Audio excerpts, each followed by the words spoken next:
Everything is personal right here. Everything is personal right here. Ladies and gentlemen, boys and girls, welcome to another episode of Everything is Personal. And today we have a very special guest. I am going to butcher the pronunciation of the name, but I'm going to give it a shot and I'll give you the Cliff Note version of the English version of how to say it. So, Gao Motsemme. Did I get it right? You Close? did. You did. You did. I mean, not many people get the how right, but you're just good at this. It sounds like it reminds you of Hebrew when you have that Yeah. that Yeah. so I can not that I speak Hebrew, but I can hear it in my Yeah. my There ears. is I know Hebrews and the people from Netherlands, they have Yeah, that. Yeah. So you can they say get it that. right. But you are good as well. I think there is those genes in you. So Thank you. Um, Let me ask you, what is it what does it mean when you refer to yourself as a psychic surgeon? What does that mean to you? that's a great question. And before I can even get to that, I wanna um share my greetings with your audience, you know. So Dumelang, Lokai, and you all heard that Gao Motsemme is my name. I originally come from Botswana in Southern Africa, and I've been residing here in Germany for 10 years. So when I say Dumelang, that's my native greetings. Hmm. Dumelang, Lokai, and Dumelang in direct translation is agree. So since we are here, I've agreed to be here and share this amazing moment with Len, and everything is personal. So I'm just going to ask you as well as I'm extending my greetings to you. What are you agreeing to when you tune in into everything is personal? What is your intention? Because I know there have been amazing guests here. So when I say lokai, my question is, where are you? Are you here with us? And are you present to receive what we're gonna discuss, what we're gonna share here? So when I'm saying that, and I am aware there has been many amazing experts, and you know a lot. So my invitation is, may you choose not to know, as I also choose not to know, because I don't know what is gonna come out of this conversation. So when we let go of all that we've had, we're coming with a clean slate, and we're gonna allow the present moment to inform us. Because what I've realized is that there is a lot of information out there. And because we know too much, we often don't transform our lives because we're showing up with, I know, and we're showing up full. So when I'm saying let go and locate yourself, where are you? That is tune into your body. Take a breath and let go. And with my conversation, with my presence being here, we're not going to talk from the mind, even though we're going to have like the way human communicate, but we're going to more communicate with the body. That is, we're going to allow the body to inform us, not us telling the body what to feel. And that now takes us to what the psychic surgeon is. And this is my work. That is when I connect with people, we may have a conversation and we are saying what we are saying, but the body always communicates to me. Even if somebody is smiling, if there is pain or even the inner child, that's the aspect that will come through. And that catches my attention. It's kind of like I can't be here asking you questions or talking about whatever that we planned while somebody is crying, somebody needs attention. Every time when I show up, it's kind of like we get to pull many chairs. May we bring the anger, the grief, and all that because that's what's showing up, and we allow all those aspects to be present with us. So as a psychic surgeon, like I say, I'm a human MRI. It's kind of like I scan the body or the body reaches out to me before I can even reach out to it. And I get to see where the pains are stored, where there is discomfort, where there is knee-jerk reactions and all that, the sensation, the heat, the whatever that is showing up in the body. And then as a psychic surgeon, when we get to do the work, I remove whatever that is, I transmute it. And that gives everyone the chance to be in the body and experience life Because what I love, even when you said everything is personal and everything is personalized, it's like we are unique. It's just that for us to experience that uniqueness is in the being. And if we are in the mind, we cannot be. If we're in the mind, we cannot even discern what is here because people can really get into our head and tell us what we want to hear. That means you are easily manipulated.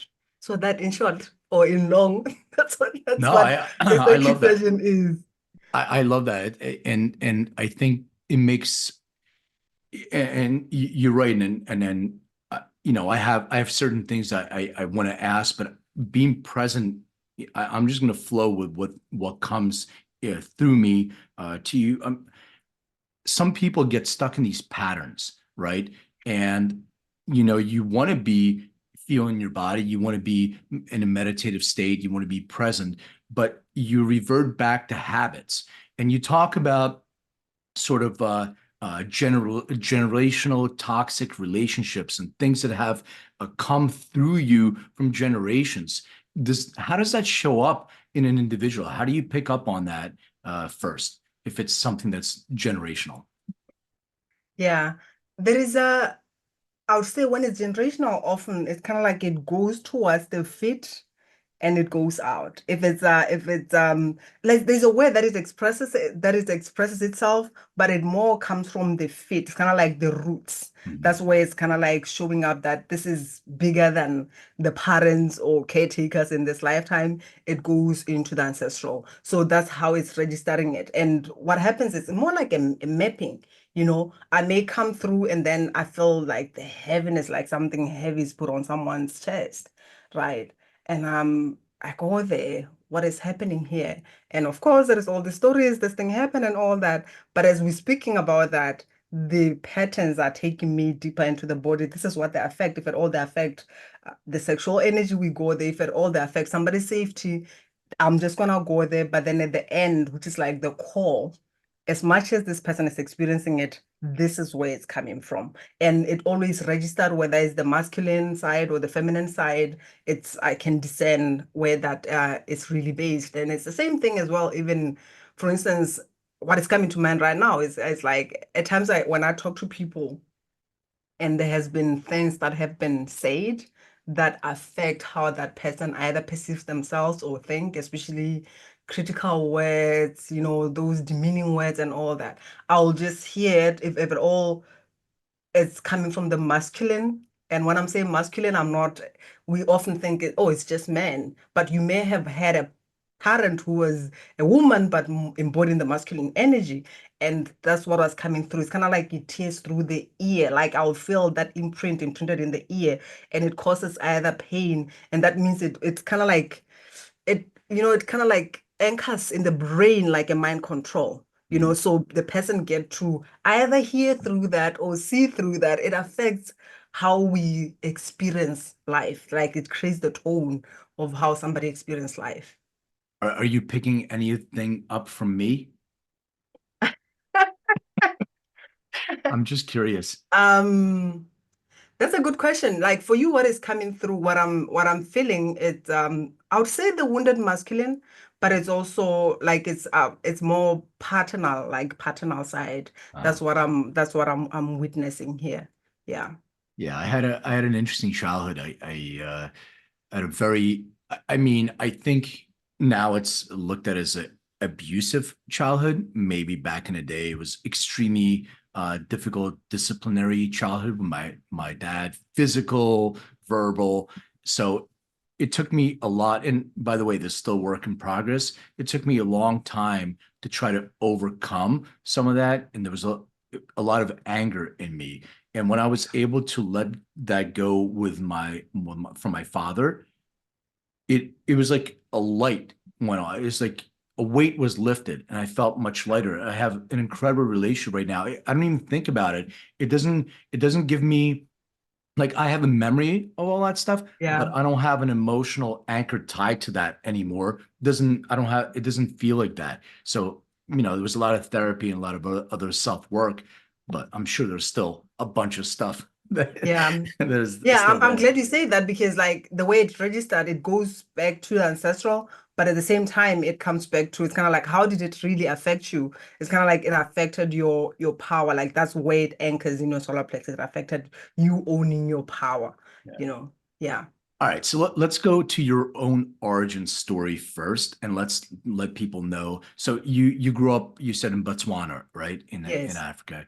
What was your childhood like? Were your parents together? Do you have siblings? Like, describe what it was like growing up in Botswana. Yeah. I come from a very traditional family, very loving. I was loved and appreciated, and everybody just loved who I was and how I was showing. Incredible. It's so End of rare this these days. end of this story. That's how amazing it was. I wish. I'm kidding. No, I know you're because Yeah, I come from a very traditional family, and this is what I say. As a child, I showed up just as me, you know. Like here I am. I knew I was the queen from the beginning. I was unapologetic about who I was, but only to realize that that was not acceptable. You know, I say this about my mom. She has been gone now for 10 plus years, but we have a relationship now that she's on the other side. But when she was here, she could not really accept me fully. Her words were, you are not like any of my children. So my parents were married, and my father died when I was 14. My mom died, yeah, when I was 30, like shortly after I turned 30. So growing up, I was just my own person. I was the crazy one. I was different, so that made me not to fit in. And I feel like I had to protect who I was. I was holding into that to say it's okay for me to be me. So that's the environment that I grew up in. And I've been always an authentic person, even though as a child, I would say it was more like a wounded authenticity in the sense of there was a lot that was going on, a lot of dysfunction, but at the same time, it was that perfect picture perfect family where like everybody doesn't want to talk about what is happening. Something happens and then push it under the rug and oh, we have this life in family or whatever. So I always came up as if I'm confronting that. I'll say things that is kind of like you don't have to talk about that. So I was that crazy person that created a wound of wanting to be accepted. And I went through my life. I guess at some point I diminished who I was. I sort of like contracted and I wanted to fit in because I was tired of being told you are different and connecting with the gift that I have as well, which I got to understand later that I was also taking all these people's stuff, but when they pissed me off, I'll just vomit it back into them and like, whoa, what is this? So with my gift as well, every time when I shared something that is coming through, because at times I wouldn't know whether it's kind of like, we've had this conversation before. This is what is happening. It's kind of, you are weird. So who wants to be weird? So I had to shut off myself, which kind of like created that pain. And I attracted pain, whether it was in relationship, romantic relationship, at work. I also came across bosses who were like showing me the patterns that I was playing at home. And the painful part, which was also the liberating part, was after I lost my job, which was my identity. Because we go through life not knowing who we are and we identify with the jobs that we do, the positions that we have, the companies that we work for, the whatever that we have. So when I lost my corporate job, it's kind of like everything started going down the drain so fast because my younger brother had an accident, which the weird thing is I saw it before it happened. And then my mom somehow didn't recover after that because I remember when my younger brother was in the hospital, my mom said, God, why don't you take me? And that's also to just pinpoint the power of our words because within a year she passed on. And afterwards, I went through the judicial system that led to what it led, being separated from my children. And the crazy part is my children moving in with the father who was staying with his girlfriend slash sister-in-law. So it was kind of like a lot of emotional turmoil and shock at the same time, especially when you look at the whole sister-in-law, girlfriend, and the court allowing all this, because when I walked in court, for me, it was like I was confident. I have been a single parent taking care of these children by myself. So I just knew that everything is easy, black and white. But when I got out there, I learned that that's not how everything works. So that took me through a pain of powerlessness, helplessness, who the heck am I, and all that. But at the end of the day, I still remember the time when I listened to that intuition. I sat down and I took a paper and I started writing. And the question or the message that came through was, who are you? Who are you without your mother, without your father, without your religion, your house, your job? And I was writing all these things. At first, it was kind of like, yeah, this is a nice message and I can't wait to share it with other people. But when it went to who are you without your children, that's what caught my attention. But at the same time, I don't know how I really felt, but I stopped and I threw the pen as if it's burning and I said, this message is for me. And the next question was, but who am I? And I broke down and cried. Because as women, when it comes to us having children, and for many generations, we have been esteemed by our children. So separating from my children for me, it brought a lot of shame, kind of like I'm not even a woman enough to be with my children. Don't forget that I had my children I was not married. So that also had its own hidden unconscious shame because we still wish we can do it the way the society kind of like approves, right? Yeah. So when that happened, it took me out. But when this question came through, I I didn't know. I realized that what I thought I knew is not what really is. So I realized that all that was happening for me to do my work. Because the next message was, it's time for you to do what you came here to do. And it took some time, process, healing, shedding.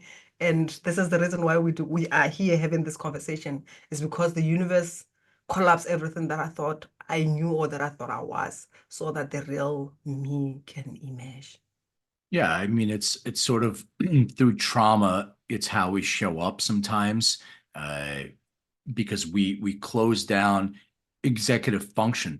It's like having a psychedelic journey. When you're taking plant medicine, for instance, I'll just talk about my personal experience. Sometimes, if you have questions that you need to ask, it's when you're thinking about the answers, they're not coming to you. But when you shut off and you allow those answers to come into you, that's when you can get those questions answered, because you're not overthinking those kind of things. You're letting it flow through you. I want to rewind back to your childhood. You said a couple of things, and also a couple other things that you mentioned in your journey. And I may get the terminology incorrect. So, but when you have this power, you feel like you're an empath, right? Like you're picking up energy from different people. And as a child, as somebody who's young, there's noise that's going on, and you feel that you're not aligned with what society norms are.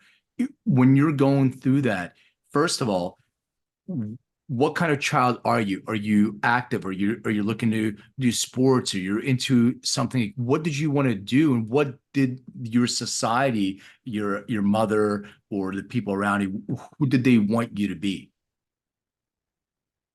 Hmm. That's a good question. And coming from a family where my parents were farmers, as in they were plowing, we had cattle and everything. So I had some like two sisters who were working, the other one was a tailor. So having teachers, like lots of teachers and my relatives and nurses and all that. I don't remember really like holding into any of those professions and saying this is who I want to be or anything. But what I can say is I did everything that was offered at school. I was traditional dance. I was not really that good. There was another membership that was called for be like more creativity and stuff. I played netball, so I was doing almost everything. And it's kind of I don't when I look at it in my adulthood, it's kind of like I needed to keep myself busy with something, not to focus on whatever that was going on around me. So as in like exactly what I wanted to do, honestly, I didn't really think deep about it because I was still busy again dealing with everything that was showing up, the conversation that I know I had when it comes to this work that I do, when a lot of things came to the surface because I'm coming from a family of a lineage of healers. Like we are all healers, and even though many ran away from that, but when I had a conversation about things that I was experiencing, and I went even had a conversation with other people who could read like psychics and whatever church, and they just said, "You are a traditional doctor." Like that's what they knew I'm here to be or do. But the first thing that my parents said was like, "You need to go to church," as in like go to church, get baptized, and just do whatever that you need to do at church so that you don't have to do that. What But I you were knew what saying, was but you were saying, sorry to interrupt, but you were saying that your vocation, your job became your identity. So I'm just trying to think because you had to mask your own, whatever your feelings were inside, and you created an identity that was an acceptable conformity type of what was that, and how did that make you feel? oh. That's a good question. Here's the thing. I didn't think much about what I want to do and all that, but what I know is I started doing accounting when I was at high school. So for me, I don't know if it was kind of like a memory or whatever, but principles of accounting, that's what we Yeah. were learning when I was at high school. That kind of like there's something within me that was like, I love that. So I loved accounting, I loved commerce, and then I ended up being an accountant. So it was also something I would say certain roles are somehow esteemed in the society. She's Yeah. an accountant. I ended up working at a big diamond company in the country, so it was like, oh, she's working at this company. So that was my identity, but it's not, it, I just knew that I loved accounting when I was at high school. It's not a conversation that we had, but Uh, that was also like that, how it was perceived in the society. It's kind of like gave me the reason to hold into it and attach to it because when I come and show up and people introduce, oh, I'm an accountant and I work at this company, like, oh, okay, cool. So I held into that. Yeah, but when you lost your job and you said your identity, you identify um, with your career, you're an accountant. But when that was removed from you, that was not really your identity anyway. Because if you're going back and you're saying that, I'm a healer, I'm an empath, I have all these things that are coming through me, it's sort of a blessing in disguise. And I'm just saying for people too that are listening, because I know a lot of people. I have a friend of mine who's a very well-known photographer, and he identified, this is who I am. Look at this, and I need celebrities, and then when the industry sort of changed because now anybody can be a photographer, you can take it with your iPhone, he was devastated because now the role of self got taken away because he intertwined his belief of what I do is who I am. But maybe that's a blessing because it helped to disconnect you from the societal norm of what you're placed to be, that validation. Oh, look at me, I'm an accountant. And it allowed you to open up to who you truly are supposed to be. Is that the case? Absolutely. That's exactly what I'm saying. When I say we don't find out who we are, the society, the family, the culture, the politics, the religion, the education Yeah. is what tells us what we are. And we think we are that because that's whatever the society and then the education and religions even say, we run with that. So we don't get to find ourselves. So I was holding into that as an identity because I didn't have the anchor within me, So I was identifying with that and being esteemed by that. And what we don't realize is that which esteems you validates you. So if I give my everything to that work and I perceive myself as like this just accountant, without it, I felt also kind of like lost. And there is also the fear you contract, and that's not who I was, because who I was, it's like even when it comes to this, and it's not even, it's when we look at this attachment labels and all that,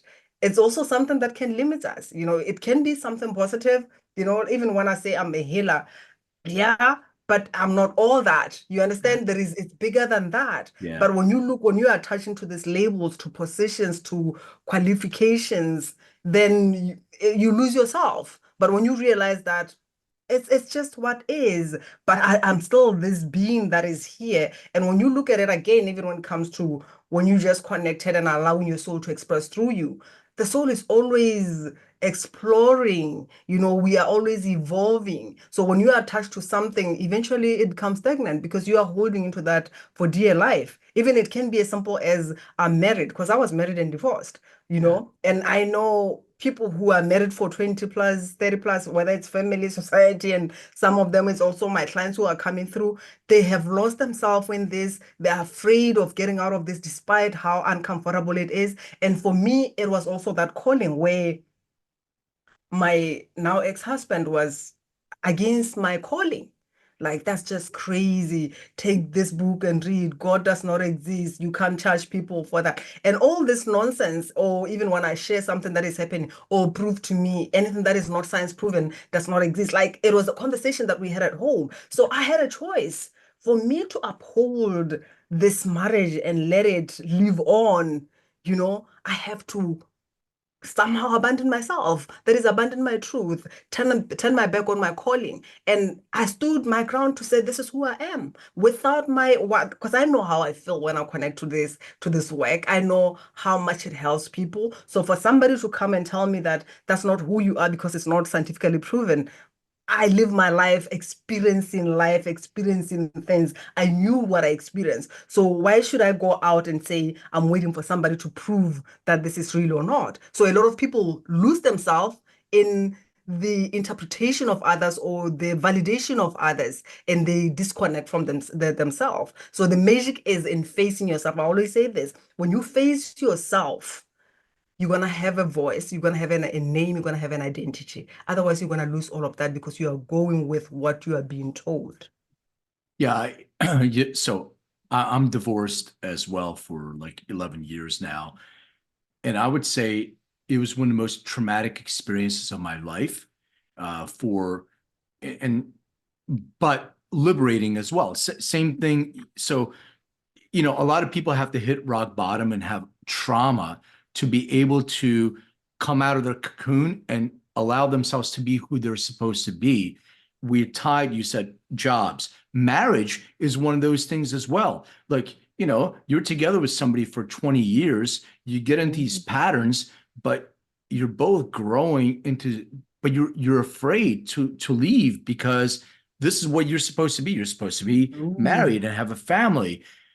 So you had, an experience where, first of all, there's trauma, like divorce itself is traumatic, and you had lost absolutely. your kids. And then, if I heard you correctly, did you say your ex-husband was he with your sister? Was that, or is that That how? is my ex-boyfriend. That one we're not married, and then he ended Your up boyfriend? being Yes. being with the sister-in-law.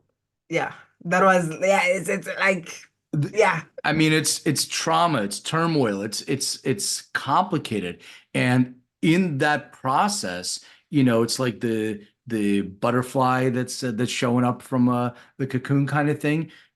How you show up in that situation, I deal with a lot of people who are depressed or anxious, and they go into the depressive state because they're connected to that instead of seeing themselves as liberated. Now you can go, yes, it's hard. Yes, it's difficult. Now there's financial issues because you have somebody who may have supported you or helped with that. Now you're a single income. You don't have your kids. That's part of your connection, your identity. You have to pat yourself on the back a little bit and say, oh, I showed up in excellence to be able to connect to my true self, and started growing from that moment instead of sitting and wallowing in this trauma, in this sorrow, and feeling sorry for myself. So it's an interesting process that you were able to go through and show up that way. yeah. And here's the thing. What I say is, like I said, let's pull chair for all aspects of ourselves. Yeah. Because one thing that also lead to, first thing that kind of like can take you directly into depression, especially for people who are not comfortable feeling their emotions. So they suppress that. So those suppressed emotions, they lead to that depression. Or I've experienced that kind of like depression that was sneaking on me because something happened. Like my ex-husband did something that kind of like I didn't expect that from him. It shocked me. So what happened is like the person who I thought he was or what I expected from him, it I couldn't take that. It was kind of like, no, it can't be. Like he can't do that. So I was arguing with the reality. So it surpassed my conscious mind and it went directly to the subconscious. And when that happens, it's kind of like it's working on you, but it's unconscious. And another thing as well that I've also realized, especially like when I was going through my my process of divorce, is that we often focus, actually, there is this belief that the whole foreverness or even the love, when it comes to love, we believe that love happens when we are with somebody.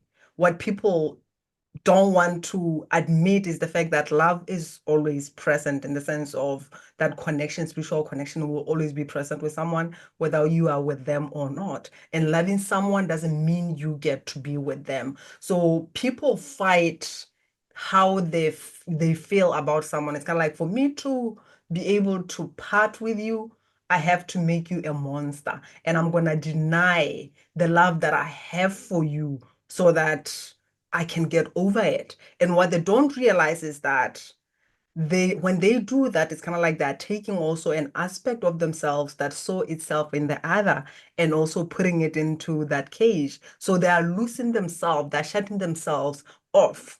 And when they do that, like it's kind of like they lost a part of them. However, that you were enlightened and joyful when you met the other person, now it's kind of like I'm gonna shrink you here and I'm gonna throw you in the cave with this monster, Yeah. and I don't want to look at you or see you again.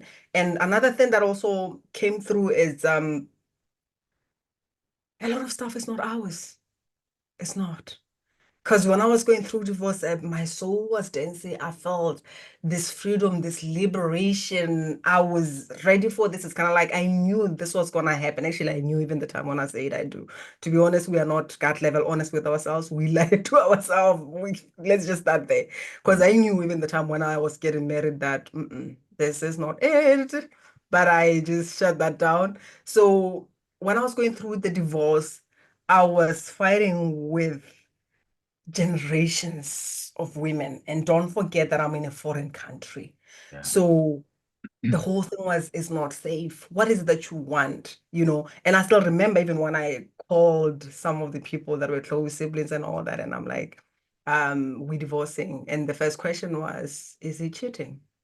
And I said, no, he's not. But where are you going to find a man who doesn't cheat? You know, because, and I said, that was my reality back then. I was dealing with cheating in my past relationship, Yeah. but now I'm realizing there is more to marriage or even a relationship than just is the person cheating. Because if you're occupied with cheating and toxicity and all that, then you don't have a life. When Yeah. you have a calling, a purpose, and all that, you don't have time to be like what cheating. There is a lot that you need to create and express and create impact. So I just shared with them that this is what is happening. And even some people were just telling me, but if it's against what you do, why don't you just sort of like do it as a secret? And I'm like, what the heck is that? And people do this, they turn their back on themselves. And this is what I say at times they say marriage is about compromise. I don't like the word compromise Yeah. because a lot of people will say I'm compromising, and what they're doing is they're compromising themselves. And that is the worst abandonment that you can do. That's the worst betrayal to you.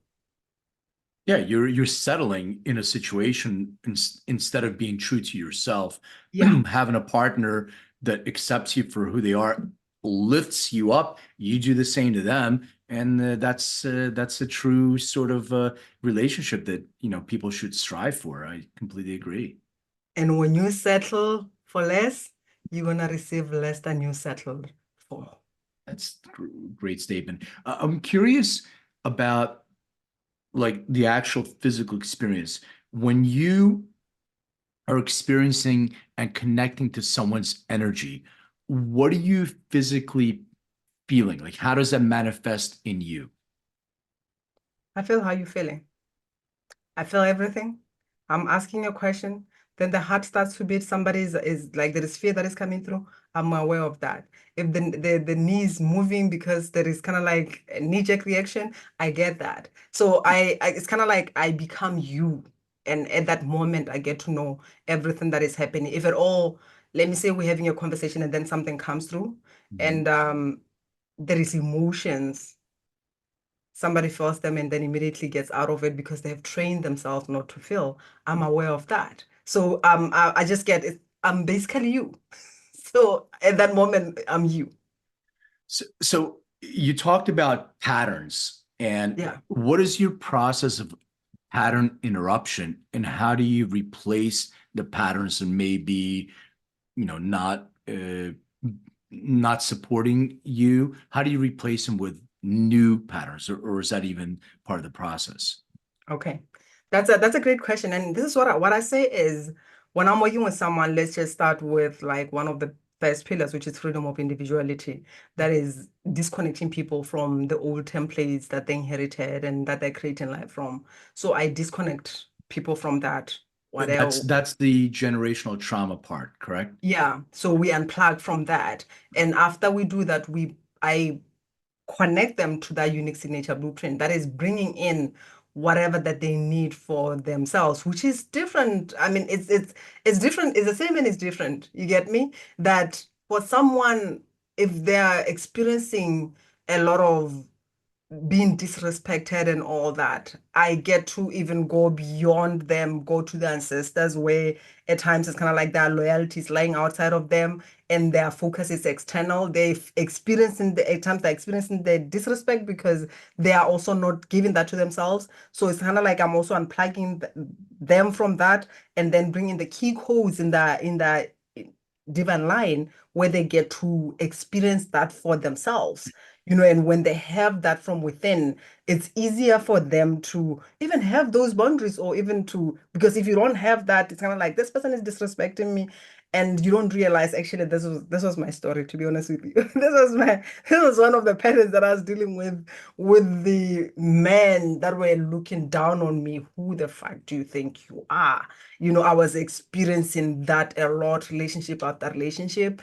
And first thing was realizing that it's not about this man. I'm actually chasing my father. I'm looking for my father in this man. And even the parents of alcohol addiction, it was still the little girl who was looking for his father. I was looking for my father to love me. And that means even when I'm showing up and I'm like, I love so much. I love these people. I was not really that much in love. It's like pure divine love. I was loving them from I want to rescue you because there was a part of me that saw my father and it wanted more from him and I couldn't do anything. So now it's kind of like I'm gonna look for broken people. I want to rescue them. And there is also that hidden desire. Maybe if I prove that my worth, they can love me. I have to earn love. I call it the rescuer mask. So I was showing up with that. And because they were wounded masculinity, right? So for them, it was kind of like I was valuable. Oh, this is one is a bigger one. I was valuable as long as I was a beautiful woman that smiles and do whatever that they want. If I get to question anything, then however that they were showing up and supporting me, that gets taken away. And what the magic was when it blew my mind when at some point I was like, oh my God. I have been prostituting myself. It's like, oh shit. Because it's kind of like I don't have a say. I have to just abide with everything. And the moment I say no, then I'm gonna take everything. So the respect started with the me honoring who I am, honoring my gift, respecting that this is the gift that is needed, that people who need it, I can't force it on these people, and I get to give it to myself first and choose to follow my path instead of wanting to be in love with somebody who's first and they're not even in love with themselves and I'm not even in love with myself. I don't even know that, so I'm looking for that outside. So it's kind of like all this mess. That was the first thing. And then when I came back to myself, now looking at myself, facing myself to say, okay, fine. It's got nothing to do with them. Now I have to deal with the pain and whatever that happened with my father. And now I get to embrace this gift. And that respect was me choosing to have a voice, to have a name, to live my truth. And when I say live my truth, because often when you're talking about living the truth, people think I'm gonna tell them off because they piss me off. What is your truth, like loving truth that your soul desire to express? Most people don't know. It's such a, I really want people to re-listen to that because it's so impactful and it starts with you. And I think all these, all these patterns, first of all, acknowledging, and it starts with you. You're not going to ever change any pattern unless you start focusing on yourself. I have a question because I've done a bunch of I don't even know how, like Tony Robbins, Joe Dispenza, a lot of these motivational kind of speakers and healers and coaches and all that stuff. And like one of the things that Tony Robbins talked about is, as an example, you have these seasons. Like maybe your love life is incredible, but maybe your financial life is not. So can you actually have everything that you want, everything that's working, it's hitting all cylinders? Can you have, if you have like a block in your financial self, but you're having a great experience in your love life, are you focusing just on blocking the maybe the obstacle to having financial freedom, or are you looking at everything so you can elevate everything at the same time? Is that even possible? Yeah, that's a great question. And I say it's like, for instance, when I work with somebody, first thing is what is it that needs the attention the most? Like when you move the nettle, then that needle is Yeah. gonna everything kind of like balances or bring everything in order. So that's what I do. I don't come with like, oh, this is a list of what I have to do or have to say or whatever. I'm showing up for whatever that needs the most attention. And I'll give you an example with one client that I was working with. She came through, I mean, she was married, like first boyfriend, married, everything is fine.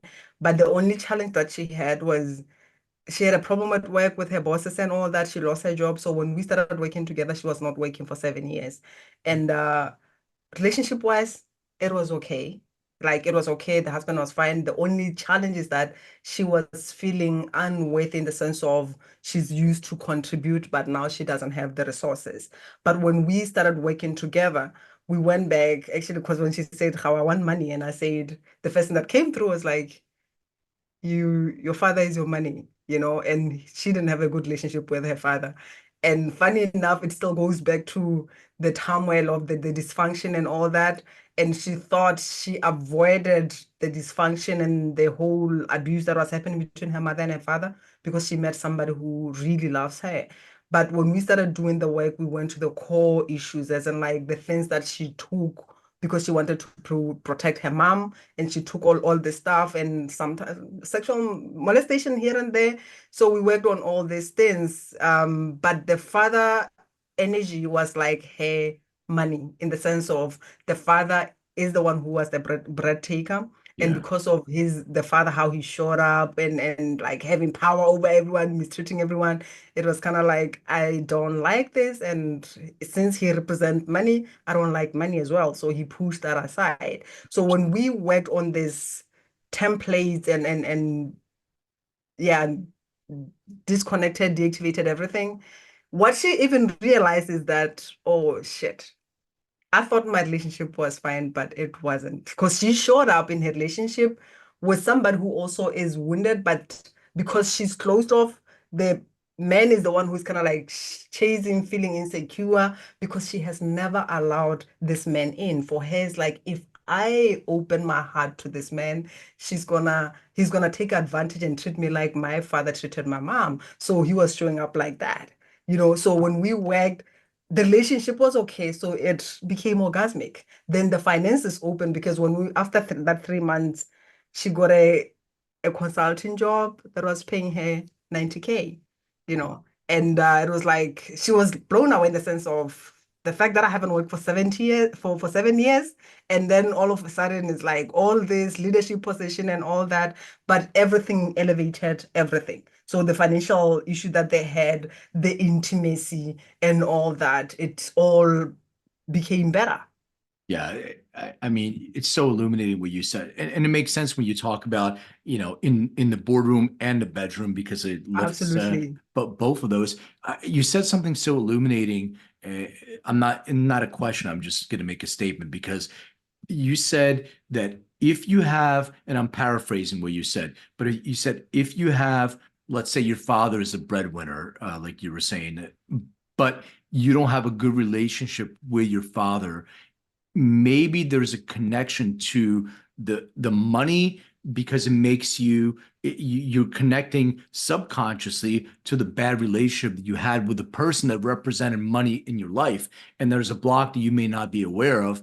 It's such a illuminating statement that you just made. I really want people to resonate with that. You talk about the four F's. What are the four F's that you talk about so people understand that? The four S that I mentioned on my Yeah, on F, my the it's letter. S. Oh, is it S? Then I got it Yeah. wrong. Yeah, because I was referring to the story of your sexual energy, as in like how do you connect with your sexual energy? And Uh-huh. often when I talk about that, people will be like, "Oh, I've been married, we having sex." I mean your individual connection, because when it comes to self-acceptance, Yeah. sexual energy is a life force energy, is the energy that creates, and whatever that we place our attention on when it comes to our sexual energy, it multiplies. That means if you are using it on toxicity, then it's gonna multiply. Sometimes there has been abuse that happens. Sometimes it's just shame in the sense of the religious beliefs conditioning, and it created that shame because when it comes to this desire, however, that we feel, no one is put down and say, "Hey, sit down. So start doing this," and then you feel this. It happens naturally, you know. But then if our beliefs or whatever that the society teaches us, it's more like shutting that off. When you feel that, you shut off or you feel shame or even whatever that you do with that, you also feel guilty, and that disconnects you from your soul desires. You don't follow that because there is that shame, that is the connotation of shame that interferes with you connecting to that. And I have a story here because as a child, like I said, I was just this bubbly child, this bubbly personality. Yeah. And as a child, for me, it was like, it didn't matter whether there's visitors or whatever. I want to talk, I want to dance. That was me. But every time people will be like, whew, you've got your hands full with this one. Is she really gonna finish school? So there was that about my sexual whatever. And I still remember, like I said, I come from a dysfunctional family. The other time I was looking for my younger brother. We didn't have a TV at home. So I didn't know where he was, and I went to ask my older sister. My sisters are way much older than me. They have children my age. So I went to ask one of my older sisters, "Have you seen my younger brother?" And her response was like, "No, maybe you told her to go somewhere so that you can go beach." Ooh, I was 14 years old. Huh. And that hit me in a way that I don't understand. But my response, because I was a stubborn child, yeah, I was like, okay, if you taught me that, and I ran away, I ran away. But still, it creates that shame because I didn't even know how to kiss a boy, but already there was that about my sexual energy. So this is very important. They may have not been abused, but just the beliefs, just at times they actually, with also a lot of clients that I work with, sometimes it can come from a parent who experienced abuse, and then they're showing up with the overprotectiveness. They want to protect you, but because they're coming from this wound, the energy is not loving. It's more putting you down, it's more criticizing. Why are you wearing like that, like you are a bitch or whatever, like those things. So the story of your sexual energy is very important. Another thing is safety. How safe do you feel in your body? Because if you are not safe in your body, when it comes to creating anything, even receiving money, even being in a relationship with somebody, or even whatever that you want to create, business, relationship, because I love it when you say everything is personal. What comes to my mind is like everything is relational. If you do not have a relationship with yourself, you can't have a relationship with other people. And I also strongly believe that you can't give birth to what you don't conceive. Mm. So Yeah. you have to feel it in your body. You have to experience it in your body for you to Mhm. give birth to that.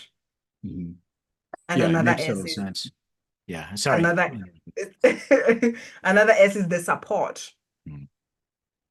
How supported you feel, like how which also connects to the trust that we have with ourselves and with others, and also because it still goes back to the universe. And Yeah. here's also the thing, I was thinking about this when, like, it's just like came to my mind that a lot of people that come to me, especially women, what they often say is, I'm scared of women. I'm not comfortable Mm. with women. And this is a woman who is speaking. Mm. So that means they are not comfortable with themselves. They don't trust themselves. There is a lot of that feminine wound or darkness that we also need to unravel for us to be able to create. And even when it comes to just going back to safety in our body, another thing is also like we have this body shaming, which at first I thought it was only women who have like a lot of this, but I've realized men have that body image thing, which also affects our presence, especially even when it comes to intimacy, because intimacy requires us to be honest, open, trusting, and also be vulnerable. So if you are not comfortable in your body, you are not able to be present. You may be thinking, do I look, especially women who have this, do I look sexy enough? Is my stomach flat and all that? And what happens is you are here in the mind. You are not present to connect deeply with your partner. And because when it comes to even like that sexual connection or even like that activity, it's more about the energy, is not more about you being in your head and feeling, and there's a rhythm that happens where there is communication that happens but without words. Uh, Yeah, so does that relate to orgasmic creativity that you talk about? yeah. Removing those blocks and being able to be free sexually with your partners? Absolutely, absolutely. It leads to that because, like I said, it's this is like the energy. Our sexual energy is connected to our purpose. It's connected to our creativity. It's connected to the beauty, how we really perceive life. And here's the thing: even when it comes to, let me say, we're working together as a man and a woman, and then we see somebody. It could be a woman, it could be a man, and they're looking good in whatever how there's nothing wrong with just admiring. Like when somebody owns who they are present and all that. They have that captivating energy that just draws you in. And I believe we witness it in when with people. And another thing with this, when I say let your energy work for you, we may have templates, strategies, and a lot of stuff. But the truth of it is our energy always speak louder than the words that we say. When I open the room, what is my energy saying when people just connect with that, right? Is it drawing people in or is it repelling? And speaking about this, it also like what is coming to mind is a lot of things which could be like the dark energies and curses and all that. Because at times when I connect with people, there are people that I've connected to, and the first thing that hit me was like this smell. I mean, I know that I have a gift that can go deeper, but there is a smell that just like, you know, and my question, I'm perceiving that, and I know that there is something that needs to be clear. It's an attachment, negative, and that needs to be cleared in these people. And how the other people perceive it. Maybe you want to do business with somebody. For them, they won't smell it the way I'm smelling it, but they will just be repelled. They don't want to be close with you. And then you wonder, everything is working well. And then all of a sudden, like, what is going on? I met somebody that I love and everything was like fine. And then all of a sudden, we had this deal, and all of a sudden, these are things that are not visible to the eyes, but they also interfere with what we create. So eh, when you're feeling these and you're working with somebody who has some of these blocks, even if it's a couple. Like one of the things that you brought up, there's a lot of jealousy in relationships. So if the man or the woman, either or, are looking at people and they're admiring because somebody's attractive, and it could be physically attractive, or they're attractive physically but also energetically attractive, but the other spouse is bothered by that. Even though you're not taking any action, you're just admiring and you're okay with them admiring. What's the action? What do you do in that situation? Is it something that's repairable? Do you have to talk to both parties in the couple, or do you grab the person that's actually bothered by that and then work on giving them a better comfort level with themselves so they're not bothered by somebody else that's looking at, somebody who's attractive? That's a good question. Um, it's a difficult one, but on the other hand, like it's a difficult one to talk about it from just like words. Yeah. But what I witness is that when people have done the work, Yeah. they can't help but experience it, so it kind of like shifts on its own.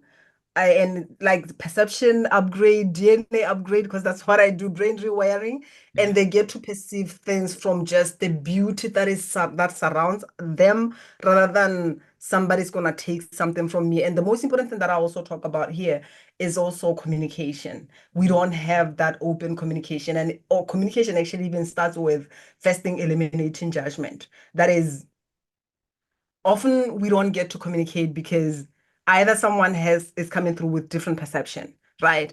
And we are not open to hear other people. That is, you can be talking, you talking, I can hear the noise, but I can't hear you, because I'm hearing something else. So when you eliminate whatever that is, then we get to be present and hear exactly what is being communicated. So communication is very important, as in getting that understanding to say this is what I love a lot about, like for instance, when I talk about myself, I love someone who's open enough, even if it's a man. I don't know, for me it's kind of like there is something about someone who's open to just embrace the beauty of that he sees. For me, we'll have a conversation about that, or if I witness that, I'm like, oh, she is beautiful, isn't she? So I feel like we get to that point where we can own that. The most important thing, like I said, is communication, and also understanding when somebody says, this is how I feel, that's how they feel. And it's not your responsibility as the other partner to say, come on, this is just like what it means. I understand how you feel and I respect that. Yeah. And you can take it from there, like the conversation that you want to have. It's not like to dismiss, to say how you feeling is not right, or anything. It's more like exploring that feeling that is coming through. What is it that is exactly that she's interpreting Yeah. from what is happening? At times it can happen. Actually, this is the interesting part, because I had a situation with the I would say men, I shared something and then they took it and just turn it around so they can make money out of whatever.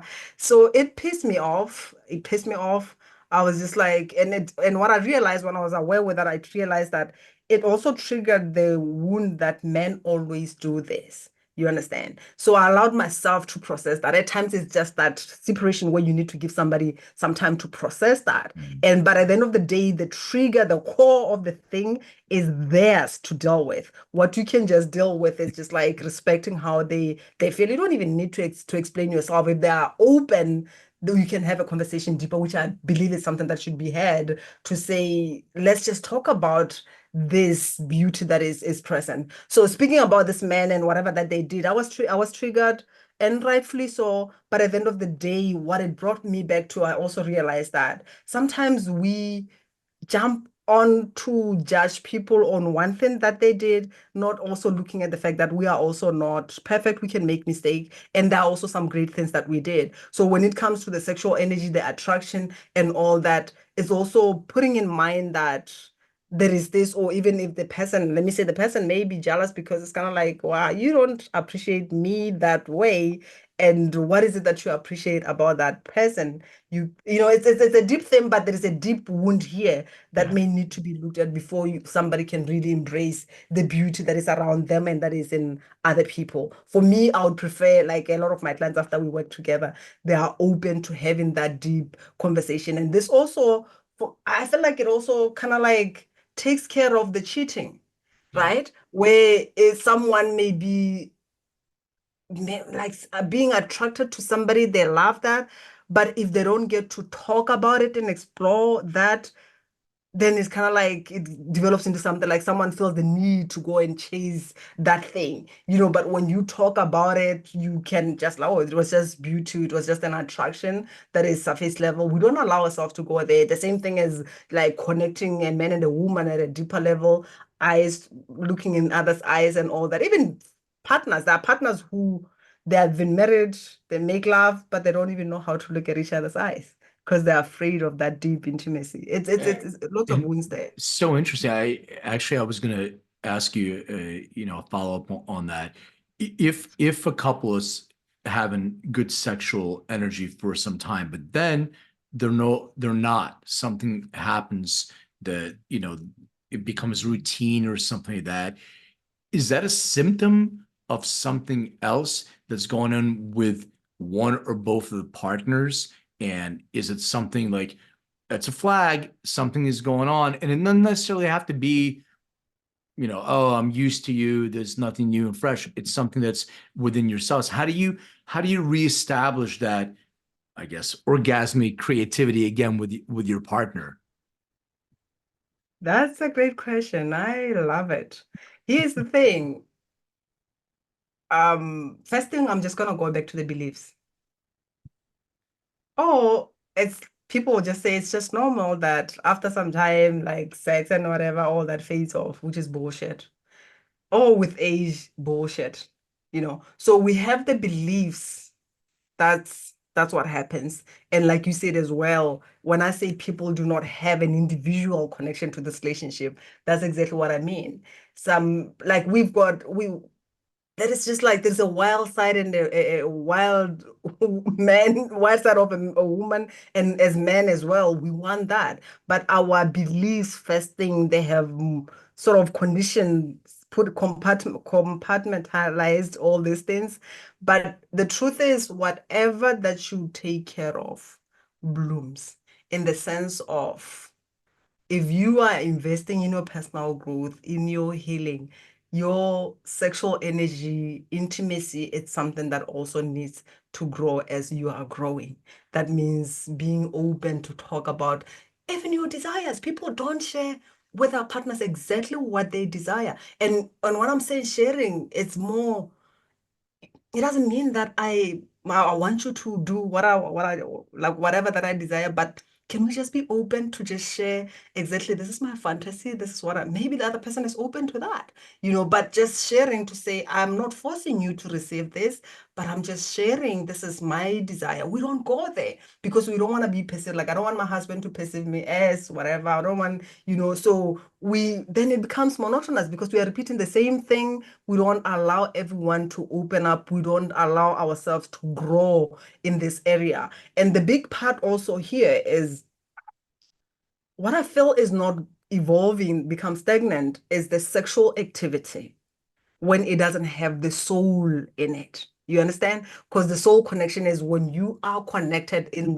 with this energy at a sacred level. Because sexual energy on its own, it's like for instance, for me, even to know that this is part of my work, I was just meditating. I was not looking for anything. But all of a sudden, I'm having this orgasm while I'm busy meditating. And I'm like, oh shit, this shit is real. So it's also a spiritual thing. So when you bring the spirituality part in it, that means the man somehow is gonna let go of the walls and open the heart. The woman is also gonna let go of whatever. Because I say that patriarchy shut the man's heart inside of the woman's womb. That means the woman is feeling like I just have to be loving, but I can't go there and explore and allow the expression of this energy through me and share this with my beloved. And the men as well, they want to just use this as an activity, but without emotion. And that's what affected because now it's kind of like, are we just gonna do the activity, which is it's eventually becomes stagnant. But when you are connected with it at a deeper level, at times it's not even about having the penetration. At times it can be just exploring the touching, the feeling, and all that, and you let it be whatever that is. Because if you are coming from the mind, if it all is a sexual activity, you have the pressure. I have to take you to the end and make her come, and I have to come as well, and all that. But when you are exploring and being open and sharing whatever that your deepest fantasy, no matter how crazy they are, and all that. And it's also the other thing is like this is also a creation energy in the sense of when you are with somebody, like we said, when you're talking about a relationship is a relationship that celebrates you, that elevates you, that wants you to be better and do better. So when you are open with someone at that level, you can use it as well to create, as in like where do you focus this energy even in the moment of creation? So it's not like just an activity, it's more, it's creation, it has a bigger purpose. So you bring that into your relationship and that becomes more expansive and all sorts of things. Yeah. Love it. Yeah, it makes total sense. All right, so I'm I'm going to ask you a few questions that I ask all my guests, or music related stuff. So whether you connected or not, and do you remember the very first concert that you ever attended, like live music? And if so, what was it? Yeah. How old was I, by the way? I know that I was I was young. I think I was 16 or something like that. Yeah. It was a South African band. It was called Trumpis. That Um, is like the first concert that I ever went to. And yeah, I had to sneak out and all that. Yeah. what was that in Botswana? It was It was in South Africa. more Guaito, which now is more like I would say house related and all that. Yeah. Got it. Uh, what was the last concert that you attended? Live music. I think it was Brian Adams. Okay. Yeah. And it was Uh, quite interesting actually with that. With that because I was at work and I'm like asking my colleagues, are you gonna go to Brian Adams' concert? And everyone's like looking at me like, what? And I'm like, oh my God, I'm old. Brian Adams is not old. He's still relevant. No, I mean, No, but I know. I'm not kidding. all, around the people that I was with, no one was relating with that. Yeah, they Like, don't know who it is. I get you. All right, so this is a music question I ask all my guests. For the next year, you could only listen to 5 albums. Now, you don't have to remember the name of the album. It could be a Brian Adams album or something like that. What will be those 5 albums that you would listen to for next year? wow, that's a great question. But what is coming to mind first for me is more, I would say intimate music, Sure. because that also helps me to just connect to my sexual energy, you know. And another thing as well, it's ooh, So like Sade, would that be intimate music? I don't know. something more deeper than that. Okay.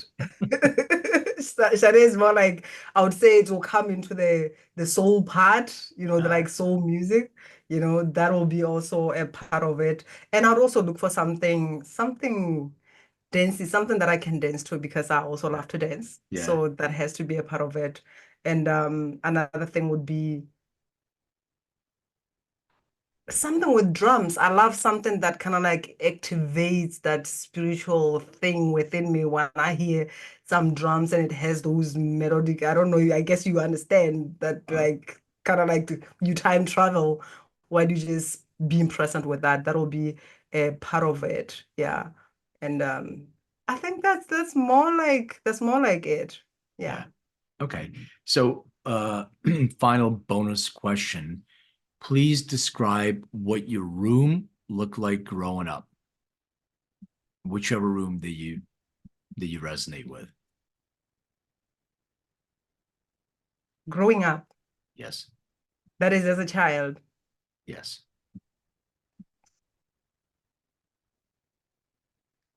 I didn't have a room for starters.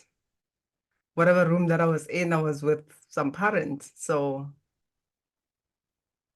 but what is quite interesting is kind of like what is the memory that is like jumping in when you say describe that, which was also, I believe, is what I needed, was the fact that just let me say I'm in a room and I'm sleeping and I get to see some things that are scary to the little me. It's easy for me to get help or jump to my parents' bed and sleep in there. So probably that's what I also needed. So that's what is coming to mind because I can imagine my bed is there.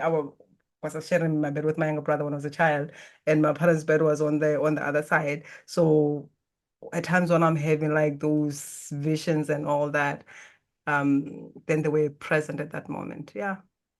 Got it.